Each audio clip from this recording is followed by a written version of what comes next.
Waheguru Ji Ka Khalsa, Waheguru Ji Ki Fateh. To all the listeners, Singh Army podcast, a big welcome to everyone. And today's guest for us is National Sikh Youth Federation, Shamsher Singh. Shamsher Singh, Waheguru Ji Ka Khalsa, Waheguru Ji Ki Fateh. Waheguru Ji Ka Khalsa, Waheguru Ji Ki Fateh. So today, Shamsher Paji, it's 5th of June, and 36 years to the day. It's a massive, massive part of our history. If we just start there, if we go straight in on this day, 36 years ago, can you describe to us the scenes at our holiest shrine, Sri Darbar Sahib, Harmandir Sahib? So 5th of June is when the battle that's fought between the Khalsa Panth and the Hindustani army is reaching a peak, is reaching an intense pitch of violence, especially from the Indian state. Early hours of June 5th, after your 4 days of intense fighting, the military isn't able to secure a foothold within Darbar Sahib. So they become increasingly frustrated because they're suffering massively heavy casualties. So they send in 13 tanks in the early hours of June 5th. And they send in armored personnel carriers, and they basically they take the assault to another kind of level. Just The so 65 just so everyone's aware, when we're saying the army, how much army is present at this moment in 1984 in Darbar or around Darbar Sahib? Around Darbar Sahib, well, the estimates vary, and obviously this is like tightly controlled thing. The army still hasn't released any kind of official information, but from experts, from our research, we know there's around 150,000 Indian army soldiers that have been inserted into Punjab. Wow. And the main kind of battle around Darbar Sahib, there's estimates between 25 and 40,000 soldiers take part in the battle and cordoning and sealing off all of Amritsar essentially. And these we're talking the Indo-Tibetan border force, we're talking CRPF, like all the kind of paramilitary police, the Rajputana rifles, the Bihari rifles, like regiments that are coming from outside of Punjab to take part in this.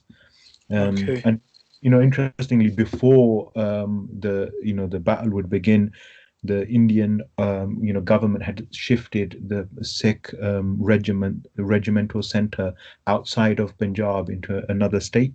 Okay. And just like all the other kind of regimental centers, they're in the town. Like the Rajputana regimental center is near home in Delhi. The Bihar regimental center is in Bihar, because they knew that obviously if the Sikh soldiers found out about this, Yeah. they would rebel, and that's what happened as well. Sikh soldiers were moved to like Assam, Uttar Pradesh, Maharashtra, Gujarat, Jammu Kashmir, basically just spread out all over. And then So, we know. so there's roughly around about 150,000 in Punjab. Like you said, there's around 25k plus in and around the complex, and so around about now, which is it's around about 6 o'clock. So taking you back there, so what's happening around about now? How many casualties have we had, and what's going to happen by tonight? So we, from the Sikh side, there hasn't actually been major casualties by this point, because the morche bandi of the Singhs is really strong. They're firing The resistance. Yeah, the resistance there. So the Sikhs had been fortifying the Darbar side for a long time, because we know this operation, well, the Indian Army calls an operation, was planned like at least 16 months in advance. And we had like General Shabig Singh as well, who was one of the highest decorated Indian Army soldiers before he turned his back on India and its army and joined the Khalsa forces. So they were fighting from their fortified positions. And at this point on June the 5th, the military is preparing to send in all of these tanks, the armored personnel carriers, sending in commandos. They come in from the north entrance, which is the main kind of entrance, and the one opposite the eastern gate as well. They're coming from the Atta Mandi side. And yeah, they're just battering their way in wherever they see a morcha. They're firing tank shots at the morcha. The blind 65-year-old Raggi is shot dead within the Bar Sahib itself. Yeah, and that'll be contrary to like the Indian reports where they say they didn't fire anything towards Darbar Sahib. So yeah, So I mean, so to put Hyderabad. that into to put that into basic terms, so in those everyone who's knows or who have been to Harmandir Sahib knows that obviously you got the complex, and within the center of the complex is the actual Darbar Sahib, the what's known as in the Western world as the Golden Temple, which is in the middle, which has which has no one but the priest in there, and so the battle is raging all around, but they even fire shots at the priest whilst he's reciting the hymns. Yeah, pretty much. Yeah, he's a blind 65-year-old classically trained musician, to put it into those kind of terms. Wow. Yeah, and he's shot inside the Darbar Sahib. And around like there's eyewitness accounts from like civilians that are trapped within Darbar Sahib and the rooms and stuff. And they talk about like by 8:30 at night the firing was like so heavy, and the sounds of the explosions from the tanks were like so intense that they thought they were being transported into like another world. There's fires all around Darbar Sahib. There's fires on the upper stories of Akal Takht. There's Which pieces has of, come from tank firing. yeah, which has come from tank firing. Yeah, and yeah, and there was like there's bodies everywhere. There's bodies in the Parkarma, and this is really hot as well. So people that are dying from like stray bullets, or their bodies are piling up that have been dying. It's a really gruesome scene, and we know the military's part of their kind of strategy was to fire into the civilian sect targets, because they didn't distinguish, right? To them, they didn't see somebody who's fighting as part of the Khalsa Fauj, or armed sangat. To them, they were all just blanket terrorists to be eliminated. So again, to put it into a more of basic summary is there were those that were there who knew about the oncoming attack, those who were there to essentially defend it. But then, because it was around the time of our fifth Guru Arjan Dev Ji, around their Shahidi, and they had a huge role in the history of Sayyid Darbar Sahib, and so there's so much sangat there at this time, just innocent. Well, I say innocent, but I mean just worshippers, just people who'd come to pay their respects, come to Mittatik, and essentially just go home. And what happened to them is that they essentially got trapped inside. They got trapped inside, and like you're saying, would you say the right word is a massacre? Yeah, I mean, definitely from like when the army is killing civilians, they've got no way of defending themselves, and this is where this is where like the June 84 is kind of wrong to label the whole thing a genocide, because the genocidal kind of violence really begins after the defenses of the Sikhs that are defending Darbar Sahib are all finished. The Sikhs are all shaheed that are fighting. That's when the army finally enters in to Darbar Sahib on the 6th, and afterwards, on the 7th, they go on to set fire to the reference library. By the 7th, the 8th, they're getting like completely drunk. Soldiers are getting drunk on the night like of the 7th, after they set fire to the library. They're raping people. They're killing children. That's when like the kind of it's very correct to describe it as a massacre, as genocide, as because this is state violence against civilian people So you that would weren't. say, from the first to the fifth, and maybe through to the sixth, would you describe it as a battle? Totally, from that period up until like the Akal Takht is essentially the tanks face the Akal Takht. They start firing into the Akal Takht, and the last kind of morchibandi of the six, the fortified positions are taken out. It's a complete battle. There's And eyewitnesses. that's on the sixth. Yeah, that's on the 6th. Yeah, on the night of between the 5th and the 6th is described as being kind of the most intense. Like Devinder Singh Dougal, who's like a famous eyewitness, Yeah. he talks about the firing was, it was with such ferocity it cannot be described. And then he says, all night we were hearing like people screaming and the cries of like dying people. Yeah, and that's when they get in. And another kind of eyewitness talks about, Gyani Puran Singh basically says there was a vigorous battle between the army and 40, 50 youth who had been holding the forces. They fought bravely throughout the night until either they were killed or their ammunition was exhausted. And that was just like one morcha that was like holding back the kind of might of the Indian army. So yeah, totally, it has to be looked at as a battle, up until the last sec, the last bullet, their last breath, basically, they fought. And then the army then enters once they've used what kind of casualties were they on by the 6th? So once they've kind of taken control and a lot of the Singhs have lost their lives, what kind of numbers had the Indian army estimated to have lost?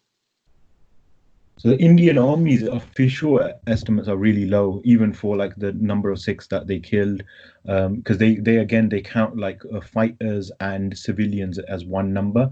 I think it's Okay. around like 14, 1500 people, and they give their own casualties like a few hundred.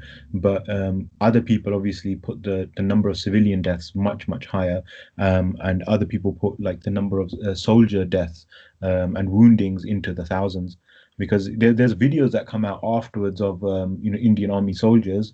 There's this one Lieutenant General, I've forgotten his name, but I've got the video, and in that video he says, we're trying to get into the Darbar Sahib and we're being fired at from above, from below, from behind.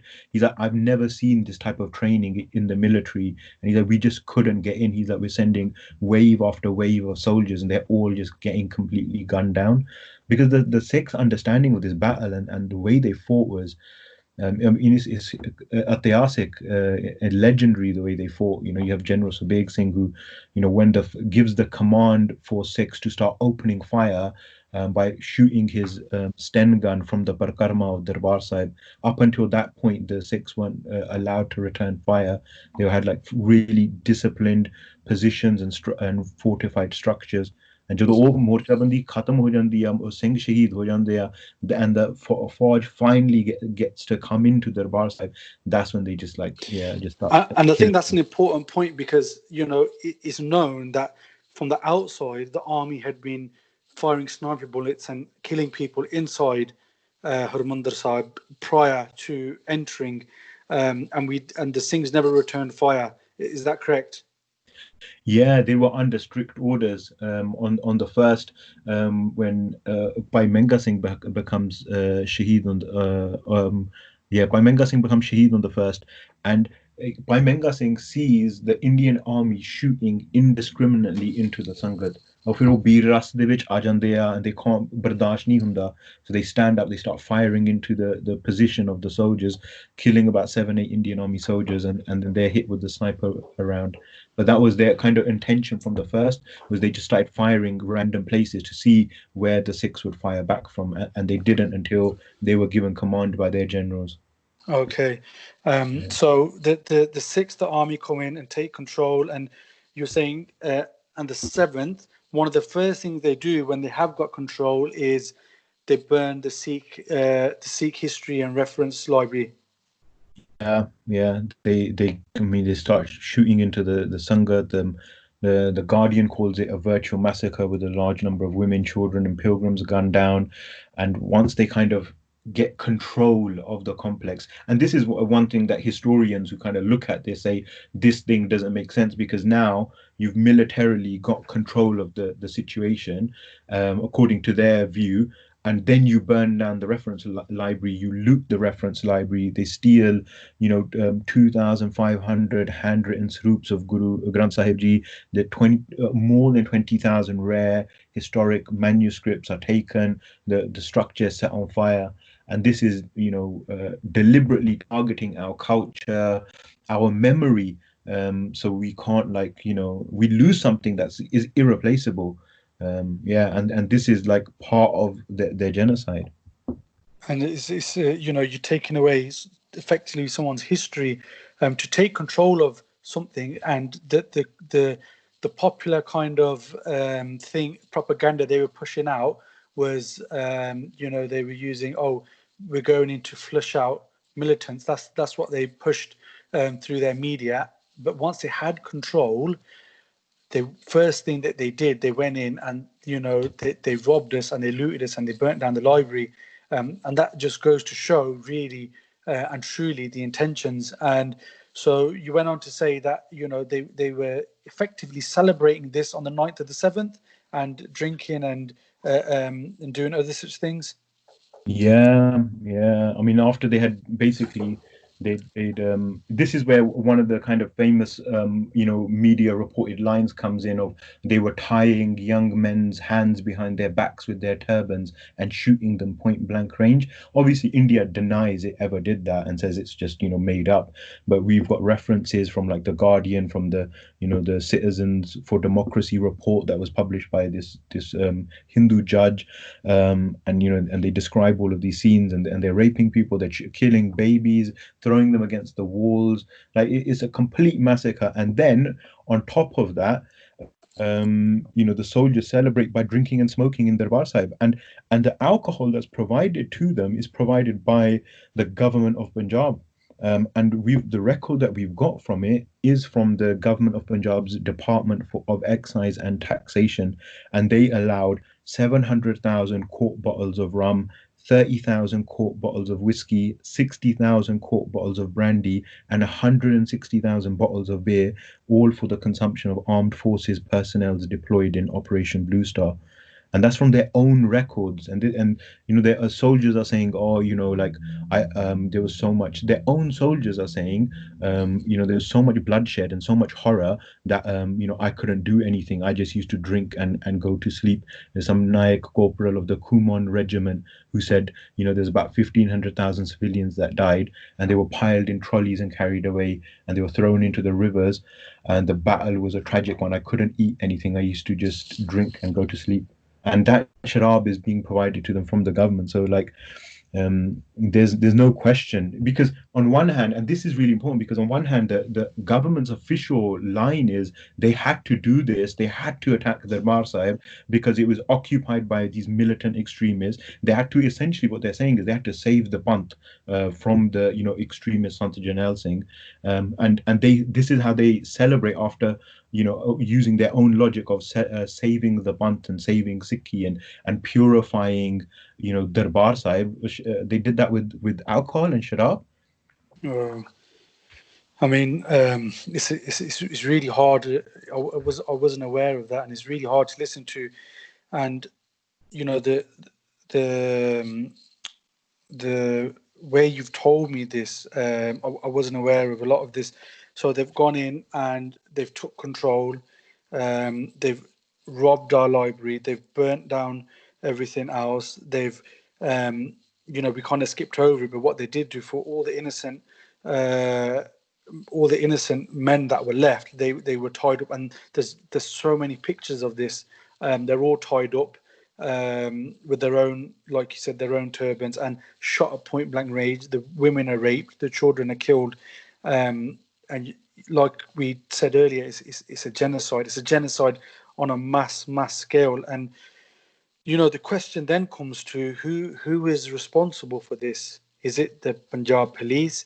Is it the Indian military? Is it other communities in India? Is it the state? Is it just the Congress party who were in power at the time? Who is responsible for doing this to the Sikhs? So at the core of it, this is a clash between Brahmanism and Sikhi. It's a clash between the Biparwad Soch, as described by Guru Sahib, and Sikh ideology, the philosophy of the Khalsa. And this clash has been there for a really, really long time, and it's been building, and it's erupted in various forms over our history, as I'm sure a lot of the listeners will be aware.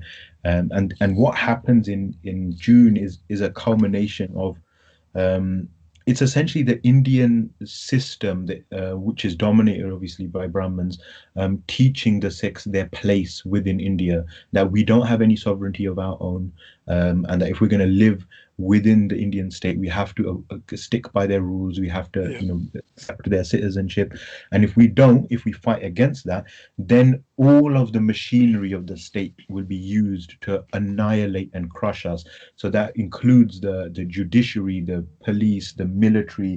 That includes the civil service, the media. All functions of the state are working together.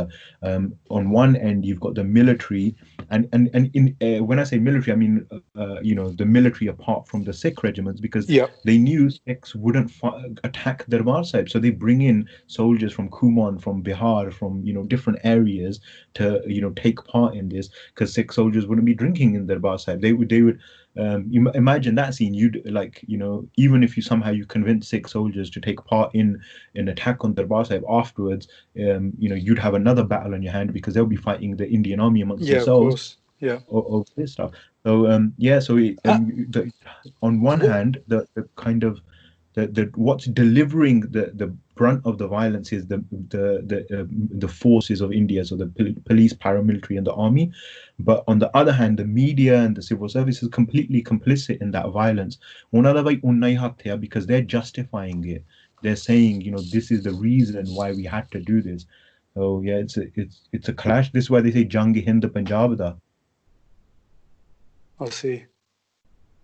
And what else is happening at this time during the 5th, the 6th, the 7th, around Punjab?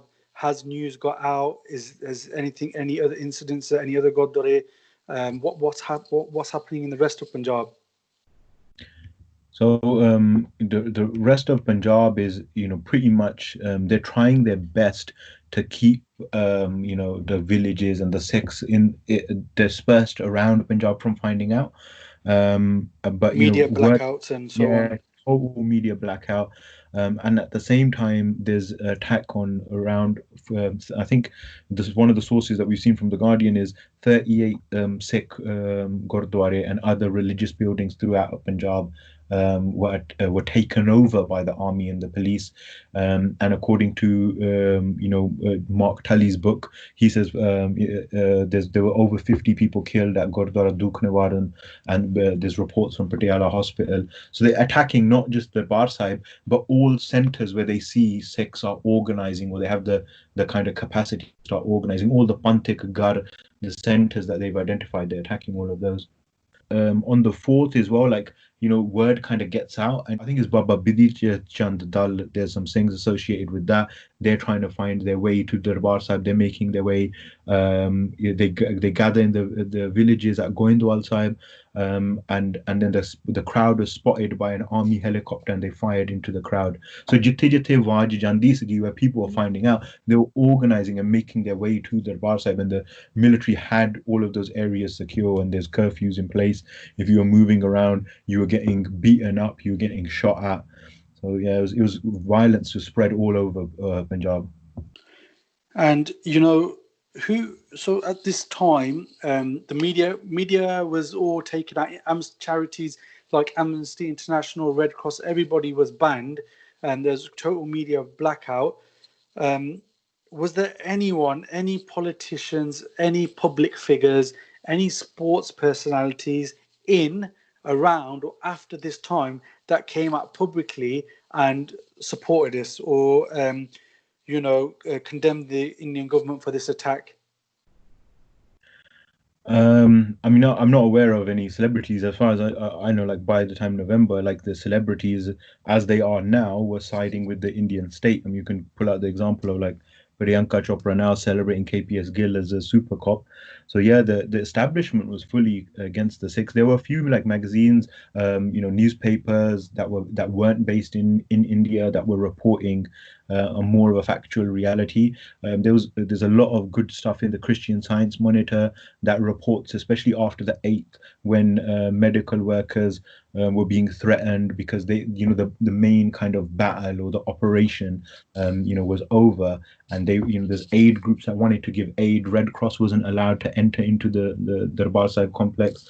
The press wasn't allowed in until like the 10th, when they were taken on a guided tour. Civilians that were being shot were denied food, medical, water, aid.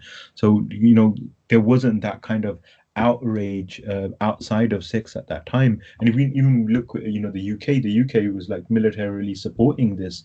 They sent SAS training, all that kind of stuff. I mean, there's a few voices of dissent, like General Sinha, who was originally the Indian Army general who was told to lead this attack, this operation, and he refused because he said, this isn't a military issue, it's a political issue, and it should be resolved as a political issue. Yeah. And he stepped down, and they replaced him with Vaidya and Sundarji and Brar, and they were obviously given rewards and all that kind of stuff for their participation. Because I pose that question simply because the current political climate now here, especially in America, is the Black Lives Matters campaign. So I'm sure everybody listening is aware, but recently George Floyd, black male, was basically murdered by the police in broad daylight, in cold blood, and it's gained a lot of traction,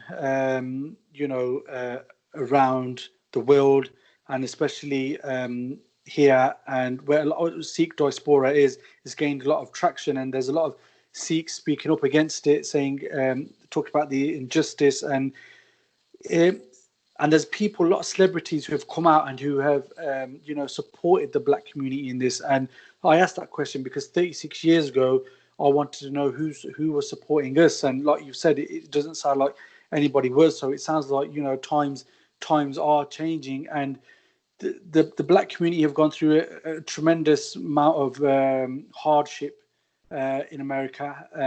And is there so we've got the attack on the Barca, but they haven't had their maybe institutions, their places of worship attacked in that way where we have, but they have definitely suffered at the hands of discrimination, ethnic cleansing, and violence. Would you say there's much similarities between our struggle and their struggle? Yeah, I mean, in terms of like the struggle, like we're fighting for our existence, of our sovereignty, for our place in this world, and there's a lot of similarities and parallels in who we're fighting and how we're fighting.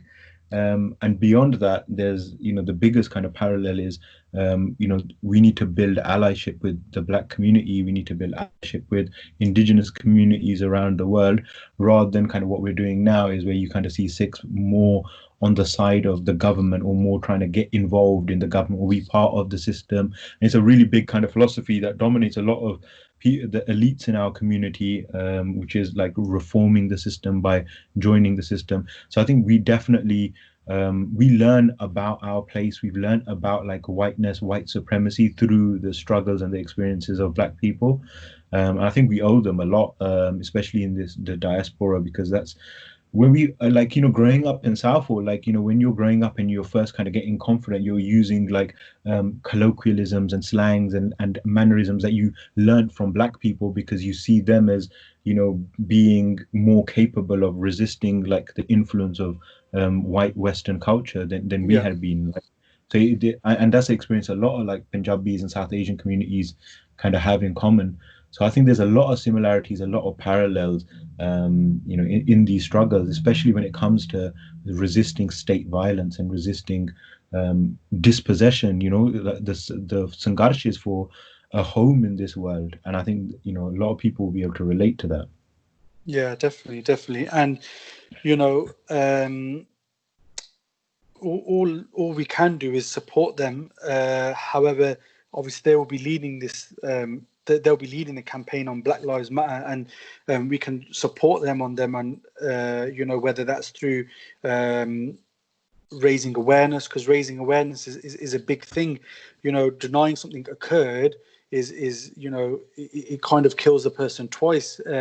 So raising awareness on these issues is massive, because to be naive to think it's happening to the black community, it's not happening to us, and to think that's not going to happen to us tomorrow is a very, very narrow-minded thinking. And like you said, it's important to understand the struggles of minorities around the world, but especially where there is Sikh diaspora.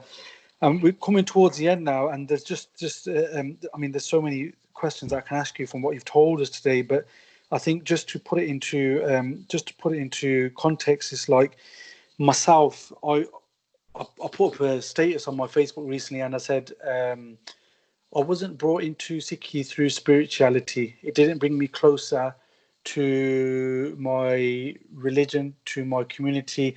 I didn't have no longing to meet God or have questions about the afterlife. It was the pain of my community that brought me closer to my community. Reading up on 1984, attending events, memorial events, and the pain brought me closer to my community, thus leading me down a more spiritual path and embracing all aspects of Sikhi. And so I think the biggest statement we could make is the government effectively of India tried to exterminate and tried to finish the Sikhs, and people all around Punjab, even the non-religious ones, in defiance, even if they wasn't capable of physically resisting, that they put a crown on their head. They all put a turban on their head simply to show resistance that you can't finish us. It's not possible.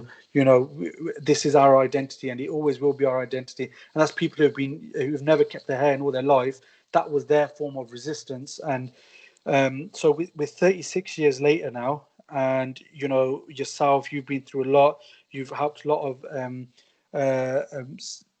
political prisoners, and you've helped a lot of Sikh activists who've been trying to do humanitarian work and who've been fighting against human rights abuses. And you've been arrested for this, and you want to tell us a little bit about what happened with yourself? Yeah. I'm sure a lot of people are aware that the houses of five Sikh activists were raided by the police here in the UK. And originally what they said when they actually tweeted about it in the morning, that they were raiding our houses, they were saying it's for links to alleged extremist activity in India. They were trying to, the Indian government was painting this picture of this new wave of the Khalistan Liberation Force, and they were painting this like really dramatic narrative. And yeah, and like our house was raided as well from counter-terrorism police, and it's all basically later on in the newspapers they were like, we did this through diplomatic pressure, because they don't want any space for Sikhs to organize for conversations around Khalistan, to expose the extent of India's human rights abuses that are ongoing, the level of violence that they've committed against, our Qawm, how that's all interconnected to Khalistan, to June. I think they don't have a problem if we're playing the victim and asking them for justice and talking about everything in terms of genocide. But as soon as we start talking about the battle that we fought, and it's ongoing, and we want our Azadi and Khalistan is the only solution to justice, that's when they have a major problem. And if we were in Punjab, there's plenty of examples of how they treated Sikh activists, how they continue to treat Sikh activists. And here in the UK, they're just using, their trade, their diplomatic relationships to try to silence as much Sikh organizing and dissent as they can. But I mean, it's not going to work. It hasn't ever worked. But this is what they do. They don't really Yeah. understand violence for some. And so, we're 36 years on now, which is coming towards the end of today's podcast, and we're 36 years on from this, harrowing, tragic genocide, and we've learned a lot. We've learned about the British SAS involvement. We've learned about there was slight involvements from other countries and other people, and what can be done. Where's the future for this? We make T-shirts, we make songs on it, we attend remembrance rallies, and I'm a big fan of all these. I don't think none of these are in vain.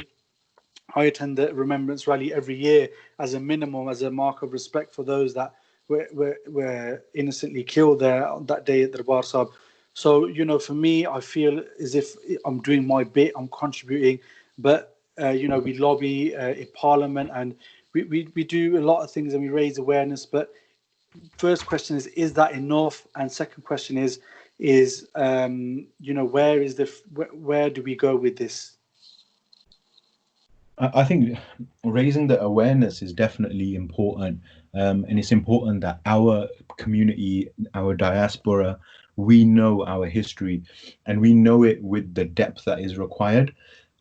What tends to happen in Parliament is, again, it's a lot of it's the victim narrative of of genocide. There's no space in there for talking about the bravery of the Khalsa, why the Khalsa was fighting, or even the fact that the Khalsa was fighting. Even though we have pictures of Janelle Singh Ji and they're honored as martyrs and shaheeds. So that kind of awareness is always limiting. The awareness that we need is a fearlessness. We need fearlessness at the center of it. We need to be able to, the way we sing about these events, our Tadiwara, that needs to come into our narrative around how we talk about June, the Battle of Amritsar, the Khalistan Sangharsh. So yeah, I think definitely the awareness is important, but it's a starting place. Okay, and for me, reading up on 1984, a lot of it was provided by independent sources, obviously outside of India, because even to this day, there's not much resource available in India. And a lot of it came from a certain website. Website was NeverForget 1984. And the person who ran that website was Jaggi Singh Johar.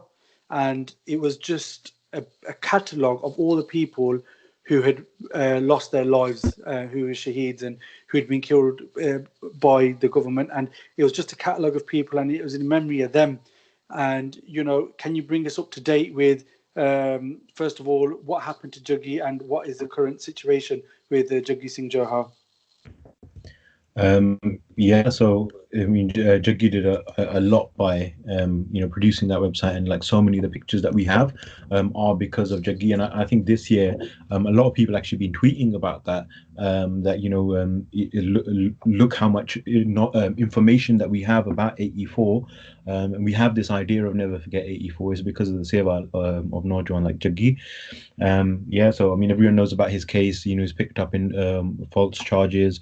And a lot of us believe that it is because of his activity as a Sikh activist, raising his voice against the Indian state. And they've held him it's coming up to 950 days on the 10th of June without trial. He's been tortured. And his story is the story of so many Sikh Naujawan that have been in prison for decades on falsified charges under India's colonial laws that see Sikh resistance and Sikh dissent as terrorism. So yeah, it's really important that we continue raising awareness about Jaggi's case, and India is going to continue to drag their feet on his cases, and they're going to continue to draw it out as long as possible, because that's one of the objectives. They know they haven't really got anything on him to put him in prison. This is why they're going to drag it out over years and years and years. Yeah, and I think he's had 128 Bishiyan in court. He's had, I think it's 12, 13 actual pre-trial hearings. So 128 court appearances, still not one charge. 128, yeah, Bishiyan in court, and still not one charge. No, and in fact, if anything, he's had multiple cases put against him, but one of those has even been dismissed.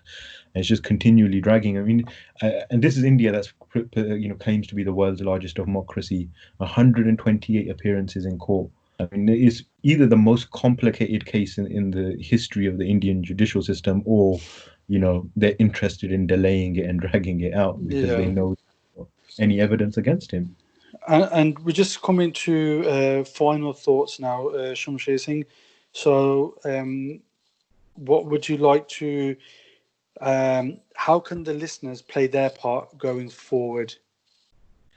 I think for people that are kind of coming into this Panthic space, learning about June, learning about 84, and they don't really know much. I think they have a responsibility to listen, to not like loudly shout out their opinions, because a lot of their opinions are going to be based on like propaganda narratives. The fact that, whenever I've lectured about it, I always ask the simple question: put your hands up if you've heard of Operation Blue Star.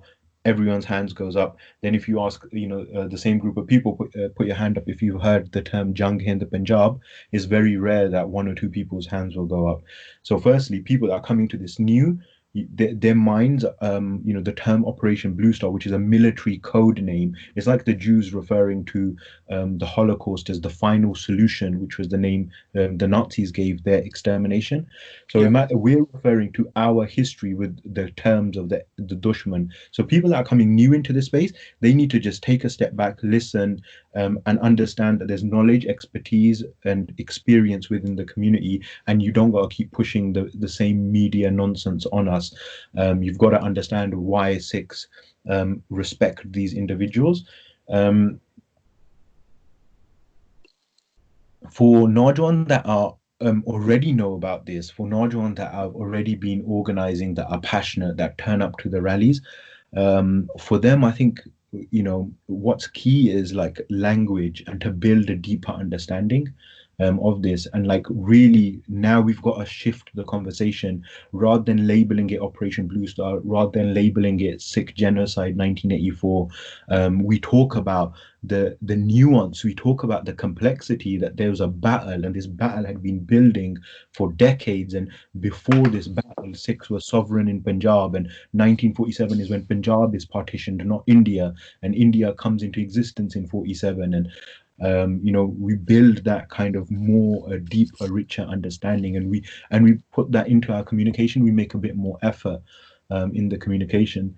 And one last thing that I'd say, for the Indians, militarily, they view this battle as a blunder, and they view it as a mistake and an embarrassment, and not because of the human rights abuses they committed during the battle and afterwards. With after 84 to like 92, they the Indian state wanted to eliminate every Sikh that was, in their opinion, infected with the thinking of Sant Jarnail Singh, or was awake to their own sovereignty.